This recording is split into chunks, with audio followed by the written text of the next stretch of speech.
Welcome to the show. I'm Ryan McNeice, and we have the unique pleasure to have Kristina Anderson here in the studio with us. Thank you for joining us. Thank you for having me. Obviously, extremely important topic. We're here talking about school safety, and you are a survivor of 2007 Virginia Tech shooting. It goes without saying, an unbelievable an event. Talk to us a little bit about that, and then we'll move forward as to what that has led to on a positive note in your life and for the endeavors that you've done in the years since.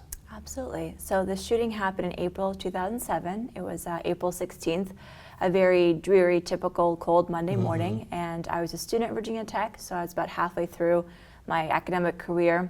I was doing international studies and foreign languages, and that morning I was headed to a French class, which many of my friends, later thought that I would skip class. They didn't believe that I was there. I was not the best student at that point. I wished you weren't there. Exactly, yeah. But the shooting happened in a building that I was not very familiar with, and so what we didn't know was that the perpetrator, who was a student also at Virginia Tech, he had planned quite extensively for the attack. So he had purchased chains in advance to lock the door shut from the inside. And so shortly after myself and my friend that drove me to class that morning went to the building, he kind of followed in afterwards. He chained the door shut and went to the second floor, which is where the shooting occurred. And for about 11 and a half minutes, he would walk into about 4 or 5 different classrooms and open fire. And unfortunately, it's a mathematics engineering building. So we all have these very small, constricted spaces. Right. Were all taken by surprise. I did not realize it was gunshots, initially. Your head doesn't usually go to. Well, and I've heard individuals in other issues talk about that it sounds like something different, or it's not equating at the time. Right, because gunshots, I would imagine, I'm not too familiar with weapons. I don't like them for reasons you can probably understand. It's a separate issue. But gunshots, depending on the caliber and the type of space that you're in, so echoes and how wide and how deep walls are. I mean, all those things play into how it sounds. Plus, remember, it's 9:15 on a Monday morning, and you're sitting in a building, right? In French class. Whether you're a receptionist or you're in a hospital, you're working, your first thought isn't, oh, someone's shooting inside of this. Those are obviously gunshots. Spots. It's outside your psychological expectation. Exactly. And your mind tries to find logic and reasoning as to what that is. Well, that inevitably takes some time. And often, because of the level of preparation the attacker has taken, you might have only a few seconds. And so I've also interviewed other survivors, and we often hear for the explanation of noise, construction work, fireworks sometimes is a descriptor. But now with other survivors, we're very attuned to loud noises, escalating sounds, dishes clanging, things like that. So he, very quickly kind of burst into our room. None of our rooms had locks, so it was very hard to barricade a door if he didn't have the time to do so. And he would come in about 3 times total, and I was shot in the back. Came in and out of your particular room 3 times? Yes. So he walked in and just opened fire very, very quickly, unfortunately, and not a lot of time to understand what was happening and to prepare and things like that. And every single person but one in my classroom was wounded. So he left. He essentially has, the entire hallway blocked off and kind of has access to it. So we have one room where thankfully the students were able to keep the door closed the entire time. They put desks and their bodies up against the door. We have another classroom where students jumped out of the window. So they jumped 19 feet to the sidewalk. So they had broken limbs and things like that, but they thankfully survived. Our room, I think just by the virtue of the surprise factor and things like that, there was very little movement and opportunity to react. And so now one of the things that I teach and talk about is the ability to safely go check, what is that sound, and either to take your own personal action to leave or call the police, or to notify your coworkers or your classmates, whatever the situation might be, can be very, very helpful for people in that situation. Well, and the psychology is immense. I think we could literally talk for hours about the different types of things that are going through your mind in terms of you're laying on the floor, hiding behind the respective desks that you indicate. What are you thinking at that particular moment, or are you? It's more of a fight or flight, probably. It's very much a fight or flight, unless you have prepared your body and your mind to respond to those types of events, which is really only on a tactical law enforcement level that could be reached. Not at 9:30 in the morning. Not as a student Right. that, yes, is barely knows her way to class. Could barely drive a car probably, without enough coffee. It's hard to comprehend, and the sheer level of, I'm often asked, did he say anything? Should one negotiate in that way? Unfortunately, if you're faced that type of predatory violence, they've already made their decision for what they're going to do, and so there's very little time for you to interrupt or to potentially talk to them. They've often kind of put their testimony in an interview, in a handwritten manifesto. They know they're going to die that day, so you don't have a lot of time. So I was thinking, obviously, what's going on, trying to assess the level of risk and concern. Often, this is what I did, you look around at those around you. And so if people aren't moving, if people aren't seeming to be, worried or alert, you're just kind of like, no one wants to overreact and be that person who's Right. like, run or get out. Which is never a situation you've ever been in to identify with how Exactly. you act. Yeah. Many of us have very few previous experiences to draw upon. We really only get fire drill training as we grow up in the educational system. And so my professor went in the hallway, and the way that she came back, the look on her face, the change in color, plus we hear gunshots in the hallway as they're moving up, you start to put two and two together. And so I got very quickly under my desk. The desks were all one unit type of, heavy kind of tools. And so I put my feet under that, my stomach on the seat, and essentially was preparing for an earthquake type of, I went to school in California for a few years, so the training of, get down low and don't move. In earthquake drills, you don't move around. You just Right. stay there until someone tells you to move. Helped. I was in the back of the room. I had some advantageous positioning in that he was never directly close to me. And thankfully he missed. So when right after this event, and of course there's pictures that have been national, global, et cetera, of you after this event, what goes through your mind as a survivor? Obviously there's the psychology of parents and friends that are involved, of those that have been lost, but I'd imagine there's an interesting and unique psychology as a survivor. That, why didn't you pass? You were shot 3 times, critically wounded. What goes through your mind as a survivor? Everything in your life changes as a survivor. For me personally, the things I eat, how I have conversations with people, and how quickly do you tell someone that you survived this event? Now it's been almost 12 years. So dating, Right. Thanksgiving, like every single aspect changes. And to your point, the concept of survivor's guilt is one of the most frequent and probably inevitable ones. I can't tell you why he did this, and I can't tell you why I survived. And those are the most difficult things to sit with. You naturally start to go through, all the what ifs. And it took me a couple of years with really great therapists and really trained practitioners to understand that I was having normal reactions to a very abnormal situation, and that it wasn't my fault. And that, the biggest grief is that 11 of my classmates passed away, and they were my age.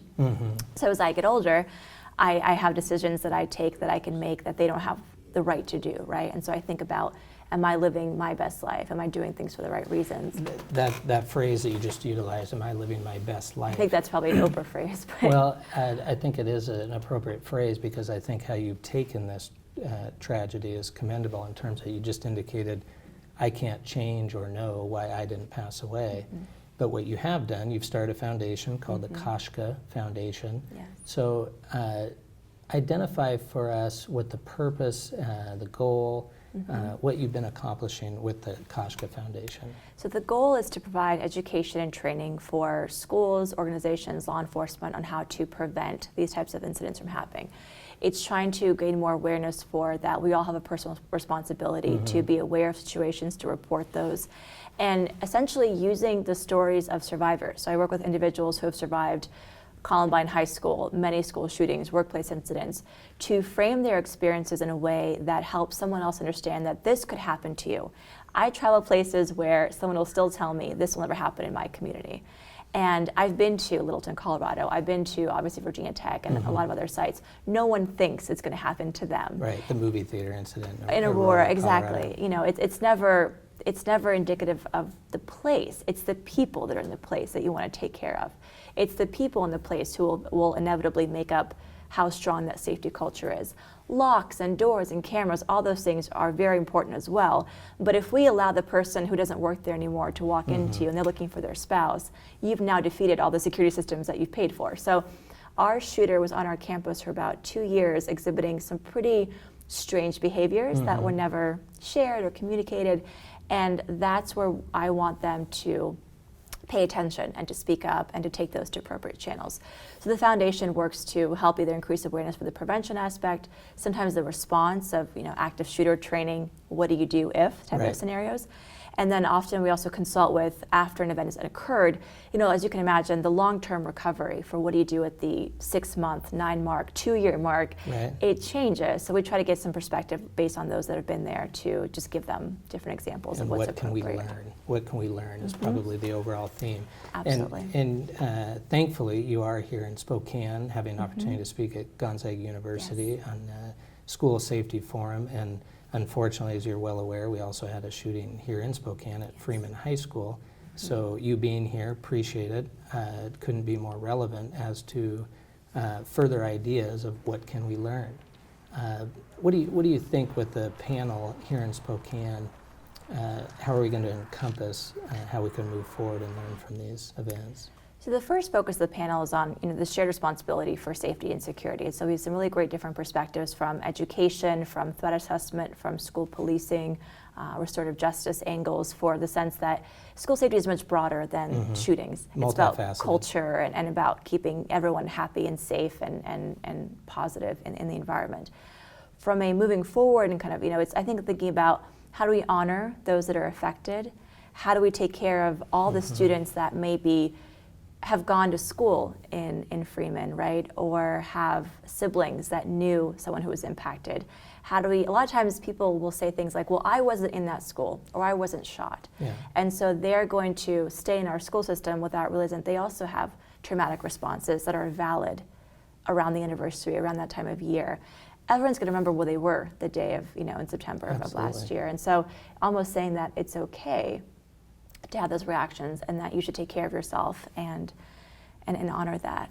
Well, and for you personally, I'd imagine as you lead up to these respective anniversaries, you probably physically and emotionally go through some different stages. Specific stages. Talk to us a little bit about that.